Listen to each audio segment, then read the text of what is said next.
Rakkoon nageenyaa kaaba Itoophiyaatti waggaa lamaaf ture nagaan xumuramee araarri akka bu'uuf gamtaa Afrikaa jalatti araaricha qindeessaa kan turanii fi waliigalteen Pretoria akka mallattaa'uuf gahee isaanii baachaa kan turan pirezidaantiin duraanii Naayijeeriyaa Olusegun Obasanjoo, pirezidaantiin duraanii Keeniyaa Uhuru Keniyaataa fi ministeerri dhimma alaa Afrikaa kibbaa Naalidee Paardan waltajjii Finfinneetti waraana yaadhaamnu nagaa haa mirkaneessinu jedhuun qophaa irratti argamuun haasawaa taasisaniiru. Nageenya buusuuf tattaaffiin Itoophiyaan taasifteem Afrikaa keessatti sagaleen dhukaasaa akka hin dhagaamneef karoora qabame milkeessuuf daandii kan saaqee jedhan ministeerri dhimma alaa Afrikaa kibbaa Naalidee Paardan. We are really encouraged and pleased to say that the progress that we've noted gives us all hope that silencing the guns in Africa is no longer a slogan, it is a strong possibility. Dhugumatti waliigalteen araaraa nuti keessatti hirmaanne raawwiin isaa nama gammachiisa. Mallattoon waliigaltee kanarraa argame Afrikaa keessatti sagaleen rasaasaa akka hin dhagaamne taasisuuf kan daandii baneedha. Carraa kanaan lammiilee Afrikaaf kan dhaamu waraanni akka nuti hin guddanneef sababa ta'aa jira. Daandiin gara guddinaa geessu nagaa qofa. Kanaaf hundi keenya hanga dandeenye nagaa buusuuf haa hojjennu.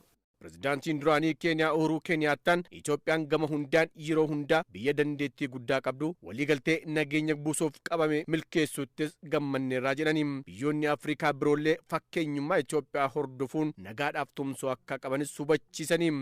Ethiopia is a country of great potential. Ethiopia has always been a country of great potential. Ethiopia is a country that has led the way to showing the African continent how different nationalities and communities can live peacefully together under one flag. Ethiopian biyyoon dandeettii gaa qabdu. Ethiopian biyyardi Afrikaa keessa naannolee fi saboota garaagarummaa garaagaraa qabaachaa adafamantii garaagaraas qabaachaa utubaa tokko jalaa tokkummaaf nageenyaan waliin jiraachaa jirtu. Ethiopian biyya amantii fi aadaa hedduun faayamteedhas akkasumas biyyoo firda bartee badhaadhinni Afrikaafis carraaqa jirtu.